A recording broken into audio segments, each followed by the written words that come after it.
Welcome to Thriving Tribesmen. My name is Corey, your host, and I'm excited to be making this episode. So I've just come off a heated debate with a therapist, and I like having those debates because it gets people to see within the comments. It was on a Facebook group. So people in the comments get to see my perspective, they get to see that perspective.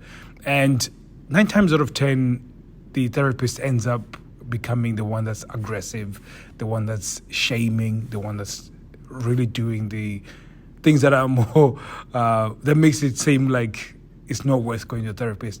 And I think the way I ended the conversation was, there's a bit of a conflict of interest when it comes to therapists.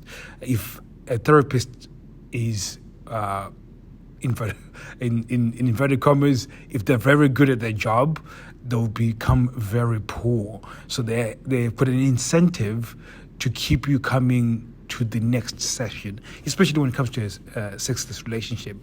They take this frame of being a referee instead of being somebody who's going to be giving you at least things to do in order to change your sexless relationship.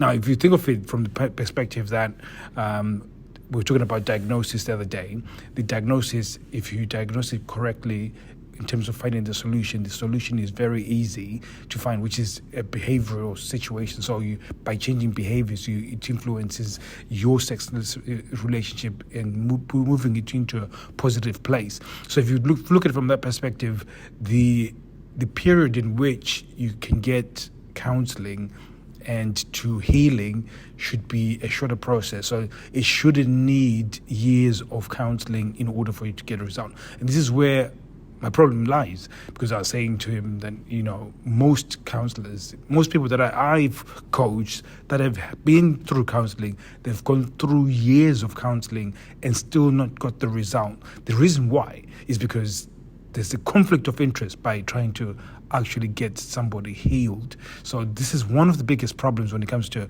counseling. And when we were discussing this, more and more people came out of the comments.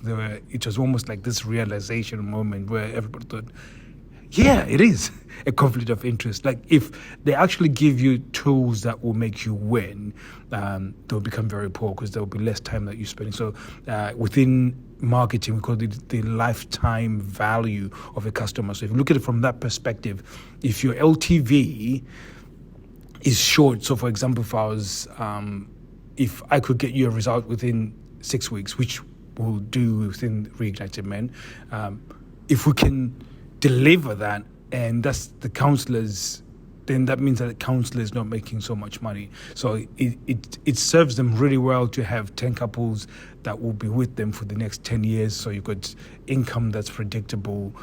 So again, this now becomes on their own motives. They want predictability with their income. They want security when it comes to where they're going with their business. So in terms of the incentives to keep everything running on the private life and in the business life, they have to then string you along in order to get where they want to be. So this is why there's a massive conflict of interest. And you're probably wondering, well, you're making money from doing that, but we gave you one charge. You pay once, and then we coach you. And instead of us then counseling you I've got an incentive to give you a result, because the quicker I give you the result, the quicker I can bring somebody else into your place. So I'm bound by results. I have to deliver results. So this is the difference. And I was trying to point out this difference. And again, for some of you guys that are right now in marriage counseling or within counseling, just think about it. How long have you been within that counseling?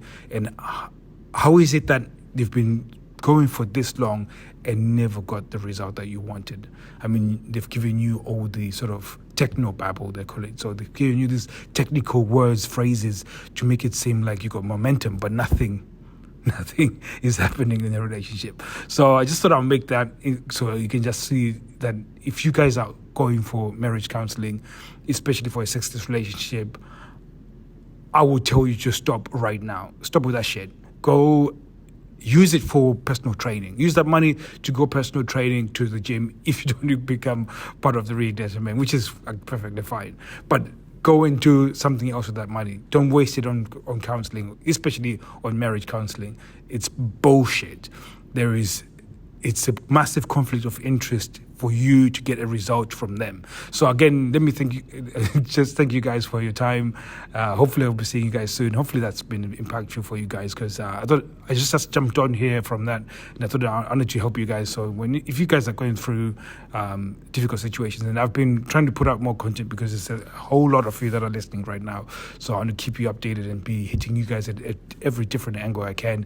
And as soon as the idea comes to my head, I upload. So you'll be seeing more and more episodes dropping, maybe 2-3 episodes per day, which is pretty cool. So hopefully that's going to be something that's going to be grateful, at least serving you well, especially throughout the day, that you got at least different pieces of content that you're listening to that are helpful and can continue developing you and pushing you closer to where you want to be to have sexual success. So thank you very much. Seeing you soon. Take care.